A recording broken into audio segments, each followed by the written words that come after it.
All right, what's up, guys? So I'm with Justin here. He is the Director of Sustainability at the University of Louisville, and we're gonna have kind of like a podcast-style format. So, excellent.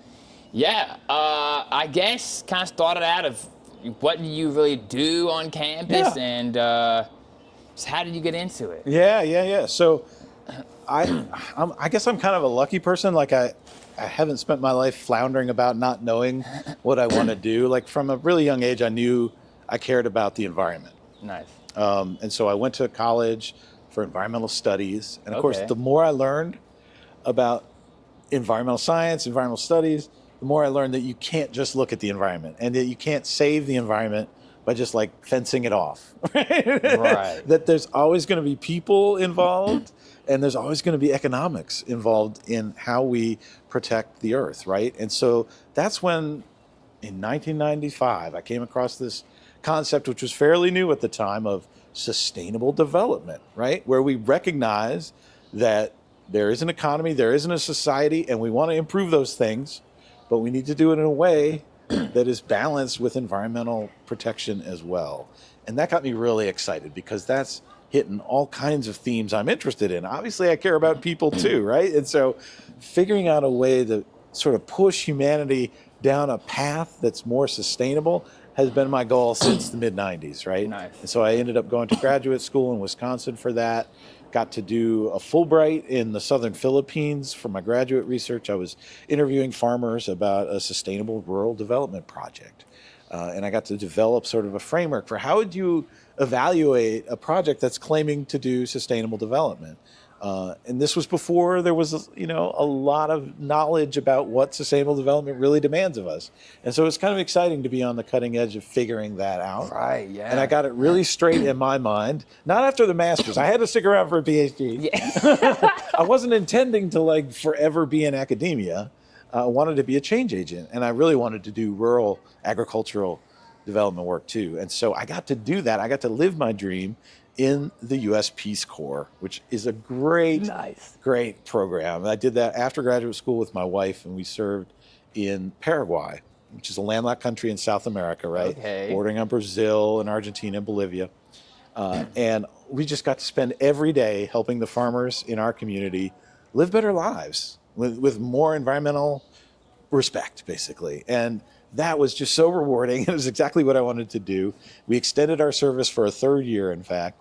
And then in 2008, we came back right as Obama was elected, our first black president. It really felt like a big transition was happening in the U.S. and it was an exciting time to come back. And in fact, the White House was going to put in a garden for the first time with the Obama administration coming in 2008. So my wife and I just, we just sent a little letter to the White House saying, hey, we'd love to be your farmer.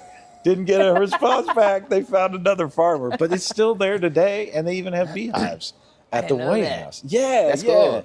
So that's exciting, and it was an exciting transition. And I started looking around for work, still wanting to do international sustainable development work, and I started to get some interviews, but also started to cast my net a little more broadly, and I ended up applying for this job because it's one that actually asked for somebody with a PhD instead of trying to shoehorn myself in and say, look, I know you might think I'm just a pointy head nerd, right? But I actually am interested in being a change agent on the ground, right? And I ended up getting this position in 2009. In August, I came here and hit the ground running. This place was hungry for some change. There were already people at the university organized to make change happen. And that makes such a difference. This is not an individual project, right? This isn't a passion project of one person. It doesn't work that way. It works when there's all kinds of people coming to you saying, hey, we want to do this. How can we do it? Can you help us?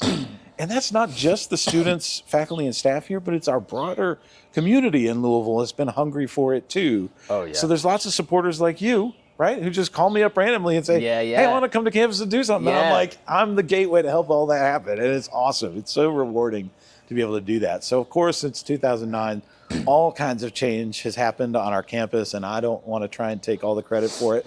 But still to this day, I'm the Sustainability Office of One, which is way too much. Most schools our size would have 3 or 4 full-time sustainability staff. Like you go down the road to University of Kentucky, and that's what you'll see. So we could be doing even more if we hired more experts to do it. But the great thing about this project has been it's really scrappy, right? We're getting it done without millions of dollars being thrown at us, right? Like we're making it happen with the existing resources, which in a way, that's what sustainability is all about. It's about looking around, what resources do I have?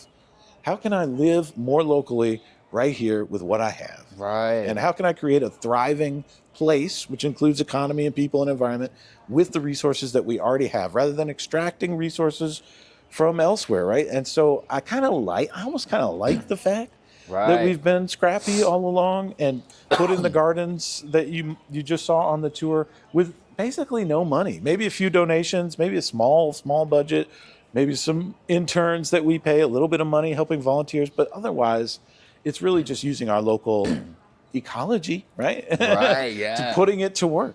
Yeah, like putting nature to work for you. Absolutely. And that's what you were talking about in the garden tour. Yeah. And if you guys haven't seen that, go check out that video. Definitely. But the soil, it's everything. Right. And you talked about that, and it's like a lot of people they miss over that. Right. And they start trying to feed, because we deal with a lot of clients in gardening, and it's like so many people have this idea of I'm gonna feed the plants, I'm gonna feed the plants, I'm gonna feed the plants. Right. And Forget all the life forget below. the soil. Yeah. And it's like really you're spraying on this blue stuff, and it's killing the soil. Yeah. Really, and you're gonna have it's gonna be harder in the long run because you have no soil health. Exactly. And the soil it can take up so much CO2. It can do so much good stuff. And I think just once people realize that, it just flips a switch. And everything becomes so much easier in gardening and just feeding the soil.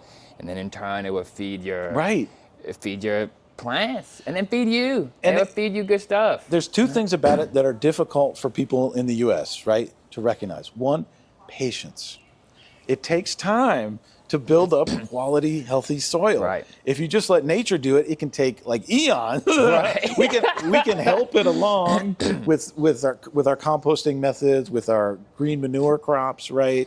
Cover cropping, with diversity planting and companion planting and those kinds of techniques. We can facilitate that development of a healthy soil. So patience we're not good about that in America. We want it now, right? We want to go to Amazon, click a button and have it tomorrow. That is not how sustainability works in any realm, but certainly not in growing healthy communities and healthy soil, right? So the patience is tough. The other thing is it's really not commercial at all. I mean, yes, you can go buy compost. There are people who will sell you compost, but really the ideal way to do it is to do it in your own backyard. Start making your own compost from your own food scraps, and nobody's going to make a big buck off of that. But you can also, bring in some experts to help you, consultants to help you, folks like Pineal, to help you out with that process. But it's a little bit anti-capitalist, which is another thing we struggle with. Right. Yeah. Yeah, and just like having a business now of like, obviously we got to make money to keep it going, but it's like, and that's kind of where because I went to school for economics and biology, and so like I always wanted to have, a business, and I'm competitive, so it's like I wanted the biggest business, but then you kind of start, and you start seeing like, oh man, like this is really unsustainable. Right. Like it's taken us a couple years to really try to figure out these products, because we don't want to just destroy everything in the process. Like, we could have gone to China and had our products way faster, and we're starting with having a brand, and we could have sold it, but then you start thinking like, that's not great. It is. Because the people don't think about, okay, you're getting it from another country, they got to ship it here. Yeah. So on a boat, then there's so many like unsustainable things about it. Yeah. And it's like the waste is insane. The waste, is insane. It is. And so you start thinking about that as a company. It's like, you want to be the best company. You want to have all those products. You want to, get bigger and stuff. And then you start looking at it, and it's like, man. You have to ask yourself at some point, like, what kind of person do I want to be, and what kind of company do I want to have? Is it the biggest and the best, right? The name everybody knows, or do I want to be the kind of person, the kind of company maybe that's doing it right, that's truly doing it sustainable, that's here for the long term. Right. That knows that I can help my community invest in its own health, right, in a way that is truly sustainable. And honestly, like, I'd rather invest in that kind of company. Right. And I think a lot of people these days would. Yeah. And it's something that I think, we just got to change our mindset. The mindset about the fast, quick, extractive economy. Like, that has always been what we based on. And it does seem like a really attractive investment because you can get rich quick.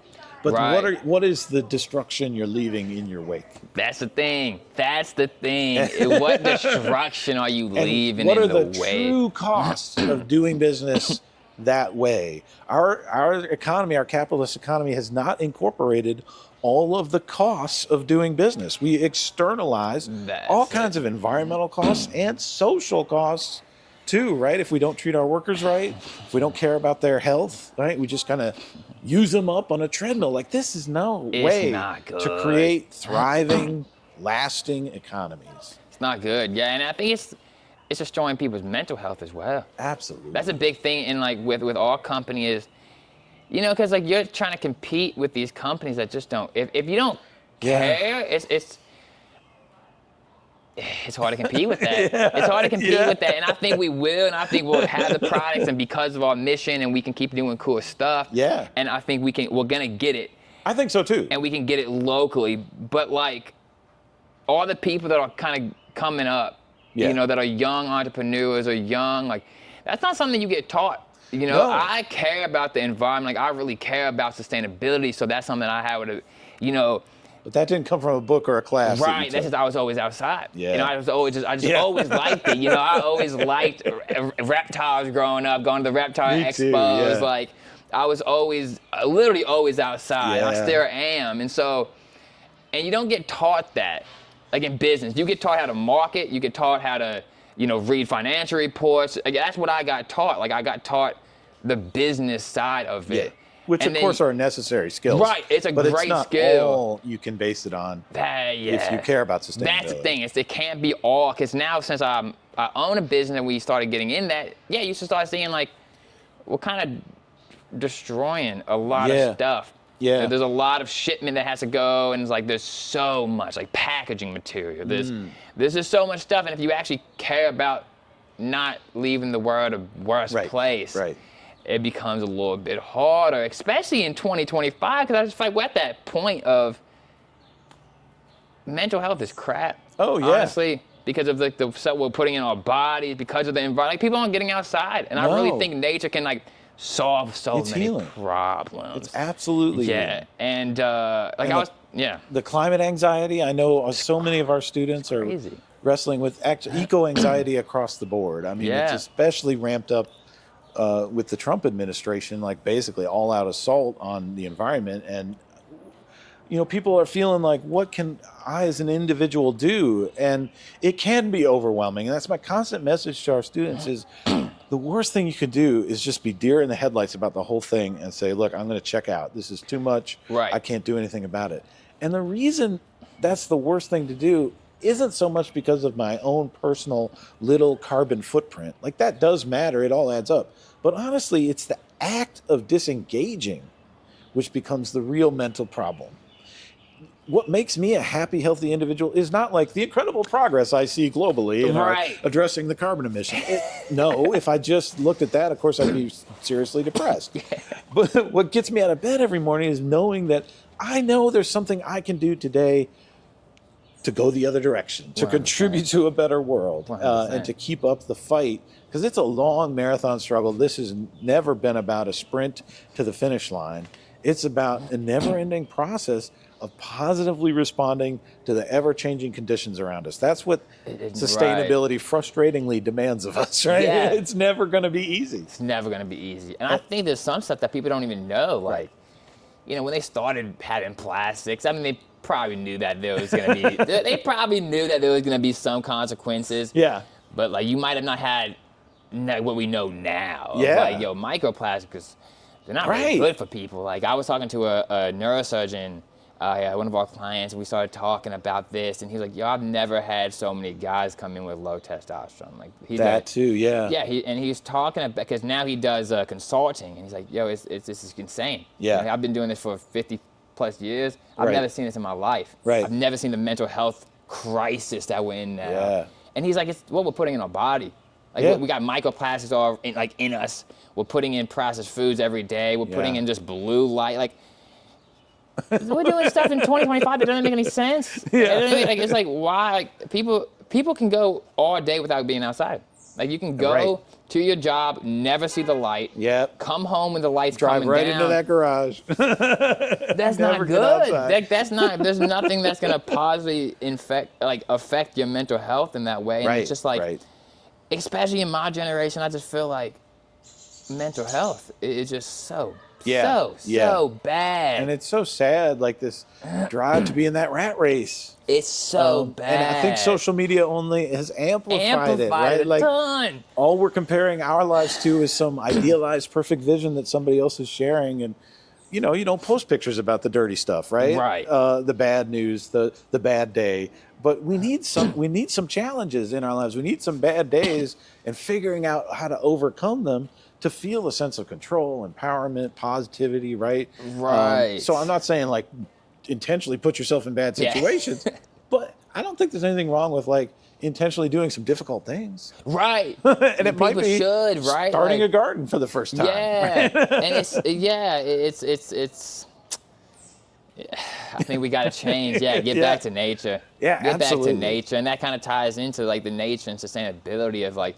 I don't think it's just about like obviously we want to like protect the wildlife. Yeah. And like protect like the earth. Right. But it's like I think sometimes it gets over talked that like it's beneficial for To us. us. Like it makes you more productive. Like it makes you happier. Like Yeah. whatever job you have, you're gonna be better if you're Yeah. calmer, more collective.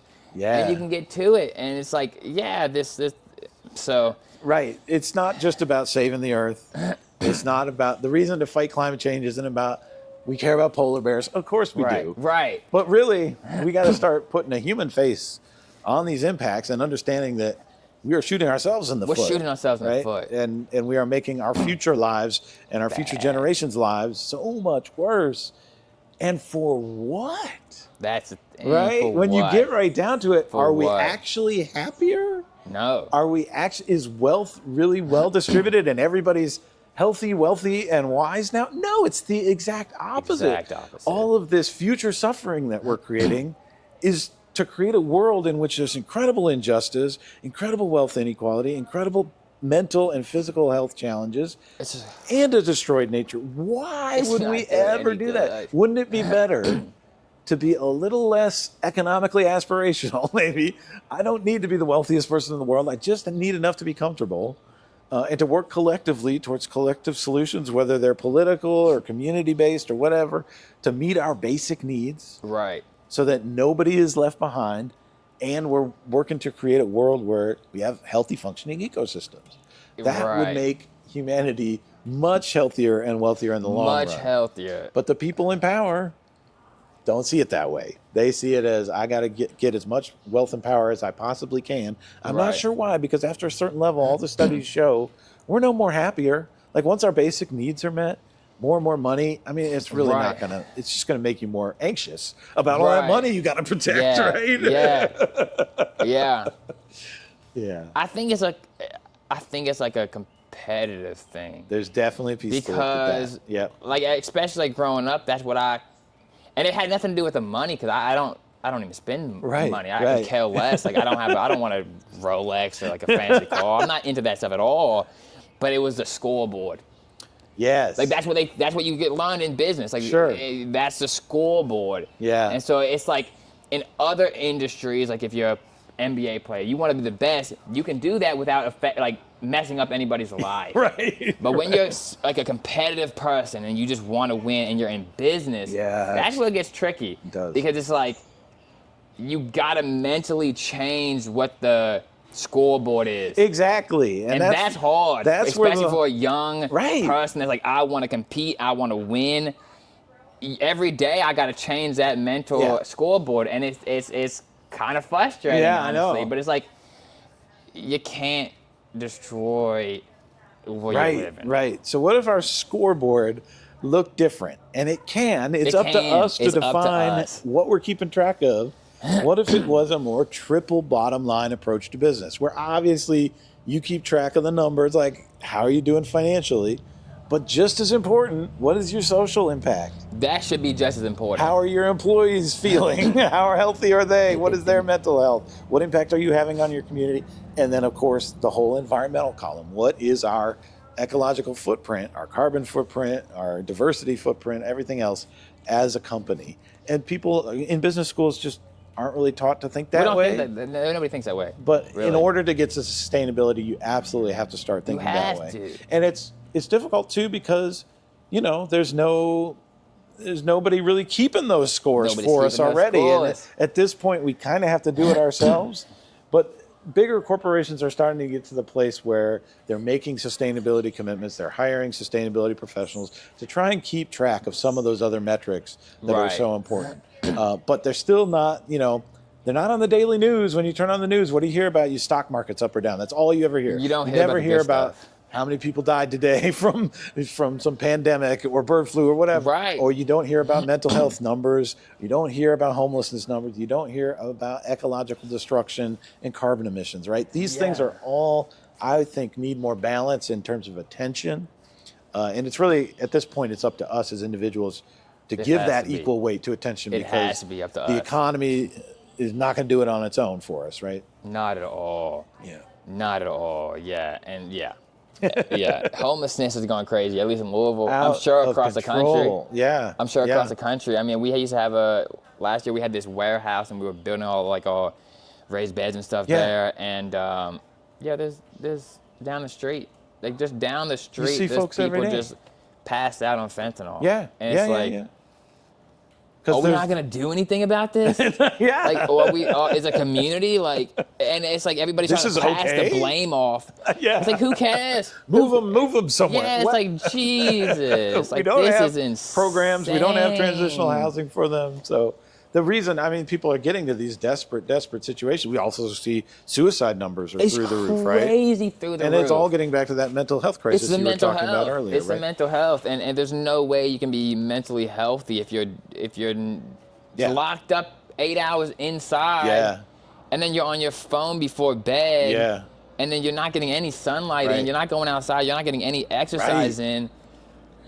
What is going on? It is. It's insane. It's one of the things I really appreciate about having these campus gardens. In terms of the amount of food they produce or something, you could say, well, this isn't a justified use of time, energy, or space, right? But in terms of getting people connected to the earth, there's nothing else like it, right? Nothing like it. The rest of campus is super manicured. People are honestly afraid to even walk across the grass. Weird. Right? It's a weird thing. But here, you're welcomed into a place where there's more oxygen, there's more green space, there's healthy food from the soil, right? You can get your hands dirty if you want to, and you can see how sustainability is supposed to function with that diversity that when we first look at it, we can't even recognize or understand it all because we're not taught to, right?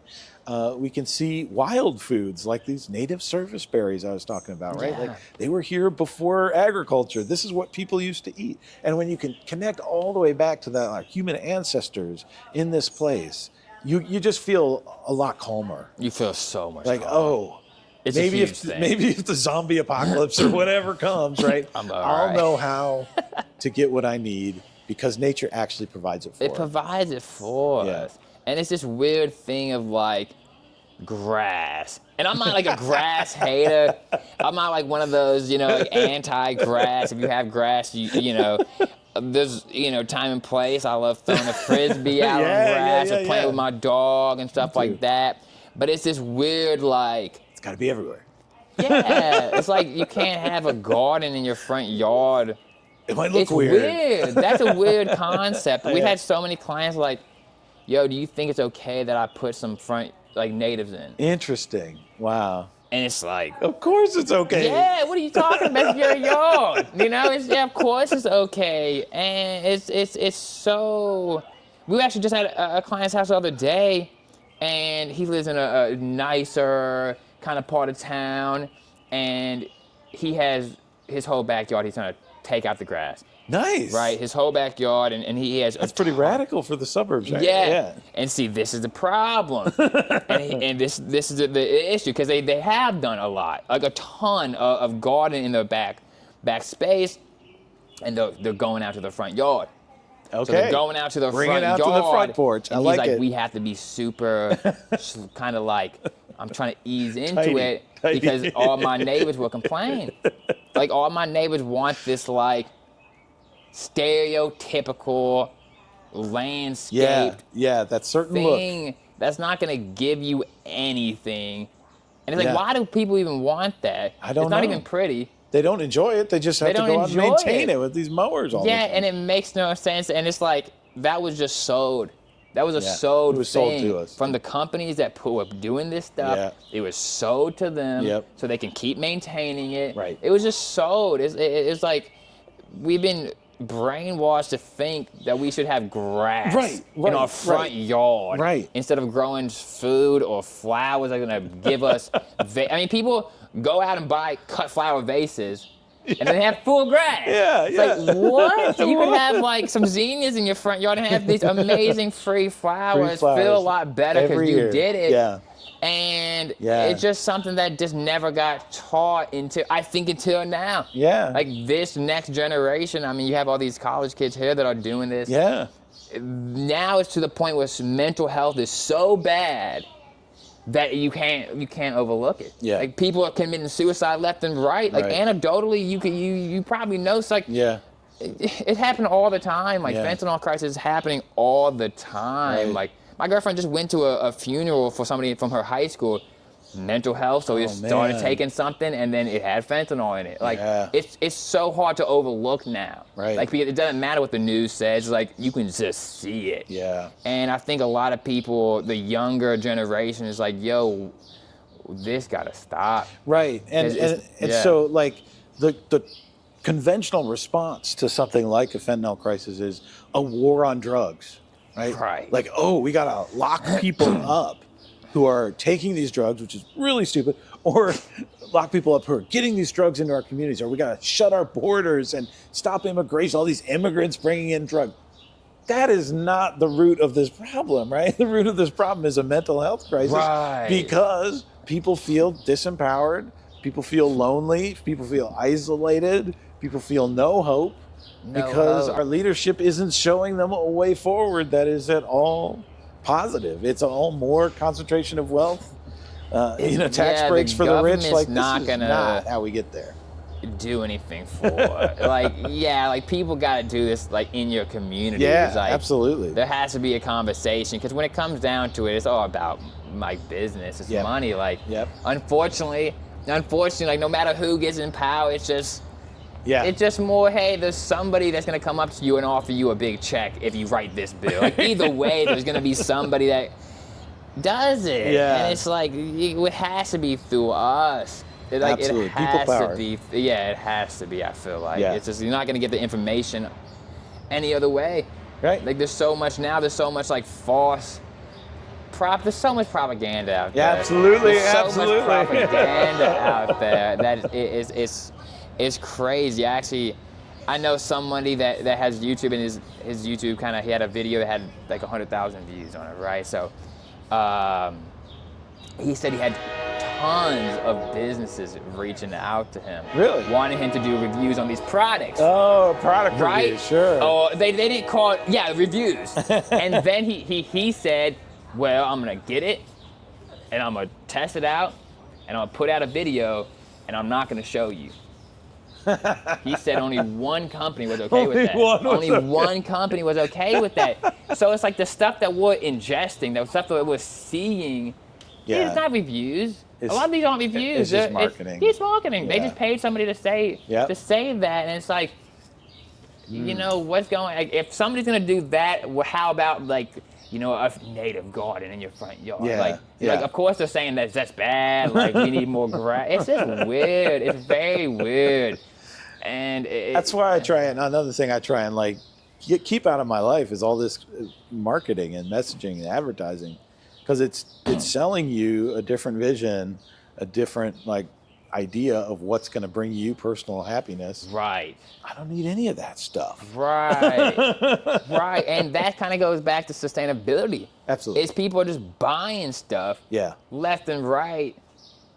That's not going to bring them any happiness. Yeah. Like they're trying to like buy something to make them happy for like an hour, and then most likely that thing is going to end up in the trash within a year. Yeah. You know, it's like what we need to invest in is knowledge, right? Like it's so valuable to invest in your own learning. So there are companies that can help you with that, like you're consulting with people, like that can be really helpful if you do it the right way. If you're willing to learn, if you just want somebody to do something for you, it's not going to get you very far. But if you actually learn something in the process and gain some empowerment about how I can do it myself, then that to me seems like a worthwhile kind of investment. Right, yeah, for sure. Yeah, it's a wild one. It's a wild world. It's a wild world, yeah, and it all kind of comes back to sustainability and doing it. How do you think people can do it themselves? Like, I mean, obviously we just kind of talked about that, but just in their own garden, in their own. How can people? I mean, you drive a bike. So if you guys don't know, he rides a bike everywhere. Always. Which is Never insane. had a driver's license. Yeah. I mean, there's so many things you can do for sustainability. It's almost a question of where do I start, right? And so my advice to people is always like, just start with what you're curious about and go from there. Let the dominoes of curiosity start to fall. Once you learn about this particular aspect of sustainability, it's probably going to lead you to question some other things like, oh, I want a good healthy garden. Oh, suddenly I'm learning about the importance of composting. And suddenly I'm learning what goes into my compost and my food scraps and maybe how I can be less wasteful with food. And maybe then I learn about plant-based diets or, all these things can layer and support each other. And that's how we prevent ourselves from just being completely overwhelmed at the start and feeling like, oh, I'll never get there. I'll never be perfect. I'll never be 100% sustainable. We have to be okay with that. Right, we got to be okay with because the truth is, we're never going to arrive at this destination and be like, I'm done. Now I can move on to my next project. Right. Like it is integrated into everything we do. How can I have a more sustainable economy and lifestyle? And it's ever evolving, right? It's ever responding to the conditions that change around us. But if I want to sit down with somebody and give them advice on like 2 areas of sustainability, especially in Louisville, that I think people should focus on, I always say, think about what you're putting into your body and how you move your body. That's true. That's so important. Those 2 things. Those are so important. Because they are so fundamental to our health, but they're also these choices we make multiple times every day. Multiple. So we have multiple options. It's not like, am I going to put solar panels on my roof? That's like a one-time decision in your life that you save up a bunch of money for, and maybe you do, and then you forget about it. It doesn't affect the rest of your life, really, right? Whereas making intentional choices about what I put in my body and how I move my body, every day you got multiple opportunities to make that choice, and you don't have to be 100% perfect every time. But if you think about how today am I going to increase the plants in my diet, the local organic plants in my diet, maybe even wild foods, and decrease the amount of meat and dairy I'm eating and the amount of foods I'm eating from God knows where far away, right? That will start you down a path of questioning, right? And then maybe how I can make more zero waste choices in my dining too, right? Because you could eat organic, you could even eat local and still have a pile of waste that you don't know what to do with, right? We don't want that. So that's where growing it yourself, is so good. Canning and preserving and drying foods. Right. Like I was talking about gathering service berries, they're only available 2 weeks in Louisville. Well, I could either just eat a few a day for 2 weeks, or I could think about how can I fill a pail of these, put them in my freezer or dry them, and enjoy this native food year round, right? Like that's sort of next level. Like, and not everybody's going to get there tomorrow, but that's the path you got to be sort of thinking. How do I get towards relocalizing what I eat, and thinking about keeping those chemicals and pesticides out of my body, right? And then the other big thing about how I move my body is, yes, staying active throughout the day, getting outside. These things are super important. And our car dependency is really one of the most fundamental things that destroys our life in Louisville. We kind of built this city where everybody feels like they have to drive everywhere to get what they need. Well, when you do that, first of all, obviously there's a lot of pollution that comes along with that. There's a lot of death that comes along with that. Yeah. Certainly death to animals. My God, the animals killed on our roadways. But 1 in 70 deaths in America is caused by an automobile. Really? Yeah. But then you think about what does it do to our bodies to sit in an automobile? That's not good. And then if you add up those deaths, well, I don't have the numbers on that, but it's really extreme. These sedentary illnesses, right? Sedentary lifestyle that we get by just insane. sitting at our job, sitting at a desk, sitting in a car to get to the job, and then sitting on the couch at home. This is the pathway to death and unhappiness, right? Getting out, getting moving for any reason makes our blood flow. We're going to feel better. Right? You're going to feel better. We're going to feel better. Sedentary is going to kill you. So instead of like, I've got to find time to drive to the gym to work out for an hour, why don't you just say, I'm not going to drive today. I'm going to try walking. Maybe my commute to work is too far, but how about walking to the library or the park or the grocery store, right? Or I'm going to try riding a bike for transportation. Sure, recreation if you want to, but like I'm going to get somewhere on my bicycle, and I'm going to have to figure out how to do that, right? Once you start figuring out how to do that, you realize, oh, I don't have a trunk. I can't bring all this stuff with me, dragging it around the city, right? So I have to think a little more intentionally, and suddenly I like learned to live with less stuff. Right. And I learned that I can't just buy whatever I want because I don't have a place to put it on my bicycle. Right. So I might have to shop a little less, and I might start having to grow more at home, you know? So all these things layer, and they all support each other. That's my message to people. Like, once you start taking some of those steps, you're going to learn, you're going to build, and that's how you get there. That's how you get there, yeah. And I think that the building aspects, because and you know, I love the environment, but I think sometimes environmentalists, and a lot of people are gonna hate me that I'm saying this, but I think a lot of times like the native people, and I have a lot of natives in my, mostly natives, I love them, I'm gonna do a video on them, but sometimes the environmentalists can come off very like critical, judgy. Yeah. Very judgy. Yeah, that's a terrible way to go. It's a terrible way to go. Very judgy. You're not going to win anybody's. Nothing. No, yeah. Nothing. Very like, I mean, I've had people get mad at me. I remember when I first started the company, we had a picture and it was like a hosta. Yeah. We didn't even plant that hosta. Yeah. We just mulched around and we put it up on our Facebook or whatnot. And this lady commented on us, just blasting us. Yeah. Talking about how you guys are like frauds and all this stuff. We never even said that we're an native company. Yeah. And so it didn't make it, and we didn't even plant it. We didn't even plant it. We just mulched around it. Like we didn't even plant it. We weren't even advertising that. And it was just like, to somebody that's new into gardening, they're gonna get turned off so quick. If you try and be perfect. They're gonna get turned off so quick, and it's like, you don't even need to, because we plant so many natives in people's yards, and I almost never tell them the benefits to the environment.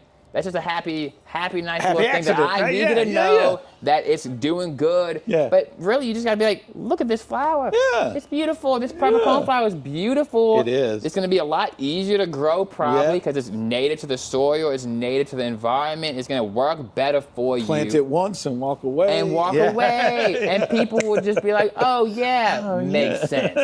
But environmentalists, I think, are some of the worst marketers ever. Right. Because they didn't go to business school. It's so annoying. It's so annoying because like you'll be talking to somebody and they'll just make it, just so intense. Yes. Yeah. And it turns so many people off. And it's like, this stuff, this environmental stuff is fun. It's cool. It can help you in so many ways. There's no reason not to do it. Yeah.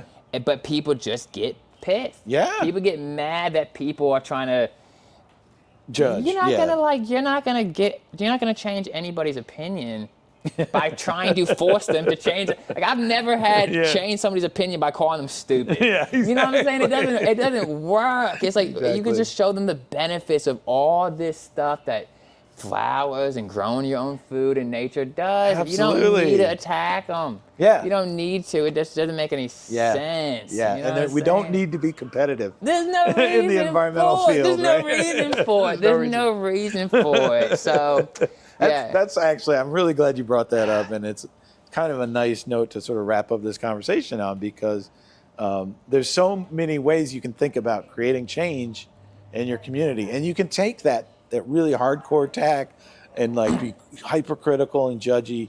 But like you say, like that is probably not going to be your most successful win there, right? A better way is to call people in and just show them the way, show them how much money you're saving, how much happier you are, how much healthy you are, right? And all of that's going to be like, oh yeah, that maybe is a different way of living that I could consider, but people still need a little help to bridge that gap. Like, how do I get there from where I am now? And that kind of is the work of a change agent, to show people the way, that there's a way in, and you can start wherever you are, and you can start with whatever your passions is. The key is just keep moving forward, keep learning, keep striving, because together, I mean, we can get to a better world. Together we can do it. Together we can do it. Together it becomes much, much easier. Yeah, absolutely. Way easier. Mm-hmm. Yeah, so... Mm-hmm. Whew, well, Good thank stuff. you guys. Yeah. This was Justin. I'm going to do tons more videos like this, Awesome. podcast videos. And yeah, let's do this thing. Until next video, guys. All right, peace out.